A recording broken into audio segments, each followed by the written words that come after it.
Hi, I am Trilochan Sahu from Prayas Higher Secondary School. आमर AP सरी जाइए आज आम गोटे नुआ सिक्वेन्स विषय पढ़ा दैट इज जीपी बा ज्योमेट्रिक प्रोग्रेसन और ज्यामितिक प्रगति तापर वन बाय वन मुझे डिस्कसन करुँची आज जहाँ डिस्कसन करुँची तुम introduction of geometric series then general term of a GP then mth term of a finite GP from the end, then selection of term of a GP, then properties of geometric progression, how some solve example. So first our introduction by geometric series. What is geometric series? तार introduction दूसरी देखो. A sequence of non-zero number is said to be a geometric progression if the ratio of each of its preceding term is always constant. तामाने गोटे series suppose गोटे series अच्छी A1 A2 A3 up to AN अच्छी ताहले second term by first term by A2 by A1 always equal to A3 by A2 always equal to A4 by A3 always equal to आमर AN by AN minus one जदि रेसीोटा सब बेले सामान हुए ताहले आमे ताको गोटे ज्योमेट्रिक सीरीज कहवा आउ where r is the common ratio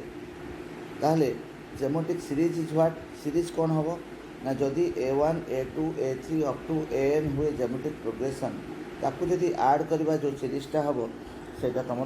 geometric series ताहले A1 plus A2 plus A3 plus A4 plus A5 up to AN सेटा को कहवा geometric series then general term of a GP गोटे जीपी रो general term कौन GP can be written as AR square up to AR to the power n minus 1 where A is called the first term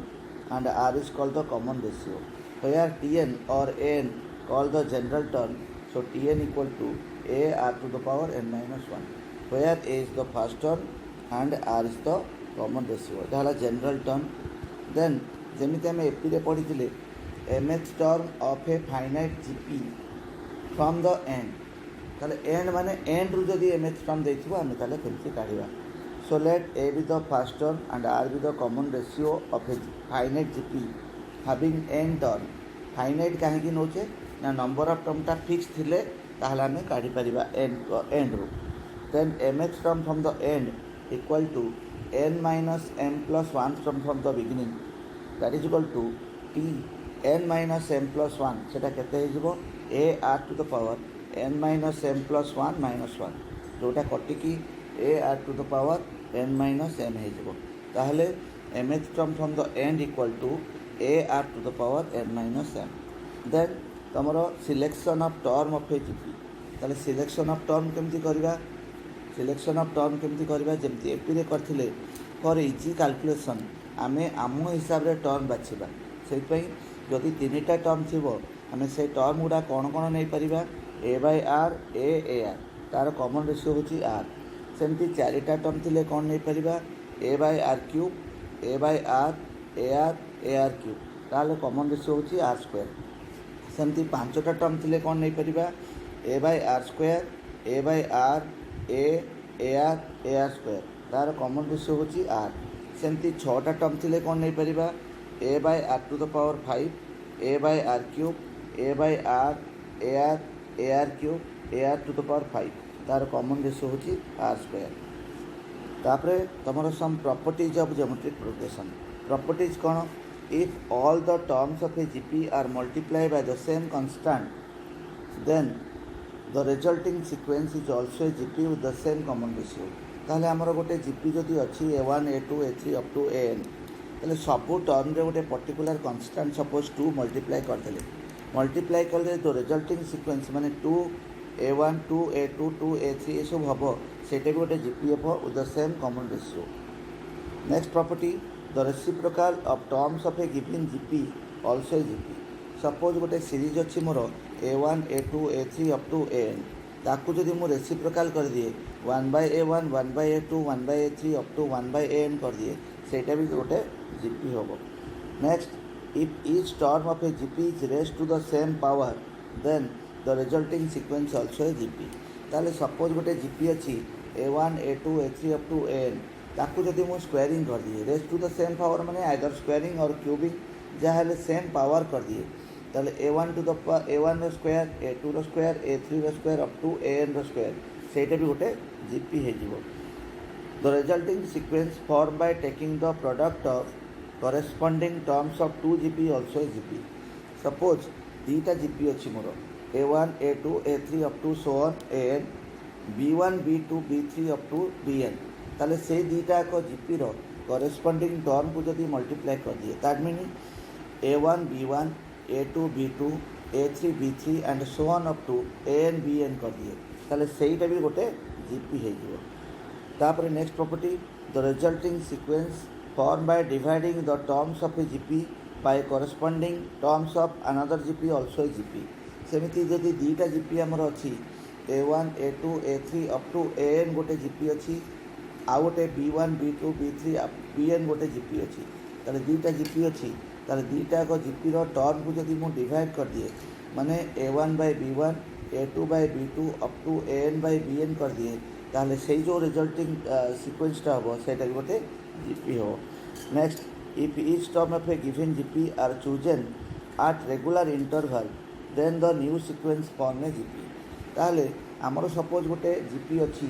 a1 a2 a3 up to an suppose regular interval रे आम term choose करवा for example first टर्मटा choose करवा third टर्मटा choose करवा fifth टर्मटा choose करवा ताहले से जो सीक्वेंसटा हम माने a1 a3 a5 से जो सीक्वेंस हम सेटा भी गोटे जीपी हम ताले ये गला तुम properties then some solve example तो फर्स्ट एग्जांपल अच्छी for what value of k the numbers -2/7 k -7/2 are in GP ताले जदि यही तीन टर्म जीपी रुहे ताहले हमर कॉमन रेशियोटा सेम रहिबो that means second term by first term equal to third term by second term ताले के बाय -7 के बाय -2/7 इक्वल टू -7/2 बाय के हम ताले क्रॉस मल्टीप्लाई कर देले k square equal to -7/2 into -2/7 equal to 1 जो के केते हो +-1। Then second example find the 10th term of the GP 5 25 5 + 25 + 125 and so on ताले एथरे ए देला केते 5 आर केते देला 25/5 इक्वल टू 5 तो T10 काढ़ार अच्छी T10 हूँ a r to the power t से मिस्टेक हो जाए a r to the power n-1 तो a into r to the power 10-1 तो ए है 5 into r to the power 10-1 माने 9 ताले 5 to the power 1 into 5 to the power 9 equal to 5 to the power 10 हो। Then next example हूँ find a and r of a GP for which the sum of the first two term is -4 and fifth term is 4 times the third term. So let the GP be A, AR, AR square, ARQ and so on. Sum of the first two term माने A plus AR equal to -4 A common नहीं गले 1 plus R equal to -4 तापरे fifth term is 4 times the third term fifth term है AR to the power 4 equal to 4 times the third term माने AR square ताले 4r square equal to r to the power 4 ताले r square equal to 4 और r equal to +-2 putting r equal to 2 in equation 1 we get a into 1 + 2 equal to -4 a है -4/3 a into 1 + 2 and r equal to 2 नहीं a into 1 + 2 equal to -4 so a equal to केते गला -4/3 एटा next example आ गोटे next example देखो example number 4 the sum of the first three term of a GP is 39/10 and their product is 1 find the common ratio ताले एठी तीनटा term जेहेतु देछि हमें तीनटा को टर्म नेले a/r a/ar ताले दिया है a/r + a + ar equal to 39/10 आ मल्टीप्लाई कले a/r into a into ar equal to 1 तो ये आम आर कटिगला a cube equal to 1 a equal to 1 होगा ए जदि 1 आम इक्वेशन 1 रे पुटिंग करदे ताहले 1/r + r equal to 39/10 -1 1 + r square by r equal to 29/10 10 + 10r square equal to 29r तो सब गुड़ा गोटे पट को नहीं गले 10r square -29r + 10 equal to 0 ताकू जदि मिडिल फैक्टराइजेशन करदे 10r square -25r -4r + 10 equal to 0 तो ताकू फैक्टराइज करदे 2r - 5 × 5r - 2 इक्वल टू 0 तो आम ये पाइबा r equal to either 5/2 or 2/5. Hence the three numbers are 2/5 1, 5/2 or 5/2 1, 2/5. Find three number in next example. Find three number in GP whose sum is 19, product is 216. Let the three numbers are a by r, AR. सेमानकर सम दिखाई 19 माने a by r plus ar है 19, a by r into ar है 216. ताले ये आम a multiply करदे r r कटिगला a cube है 216 ए हो 6. Putting the value of a equal to 6 in the equation 1 ताले 6 by r plus 6 r equal to 19, 6 by r plus 6 r है 13, 6 plus 6 r square by r है 13. तापरे ताको आउ सॉल्व कले कौन हम ना 6 plus 6 r square by r equal to 13, 6 r square plus 6 equal to 13 r गोटे पट को लेकिन फैक्टराइज करदे 6 r square minus 9 r minus 4 r plus 6 equal to 0, 3 r common 2 r minus 3 minus 2 common 2 r minus 3 equal to 0. तो r equal to 3/2 and r equal to 2/3. Hence the numbers are 4, 6, 9 आउ 9, 6, 4. This is एटा थिला तमर आज video. तो तुम या जी question देती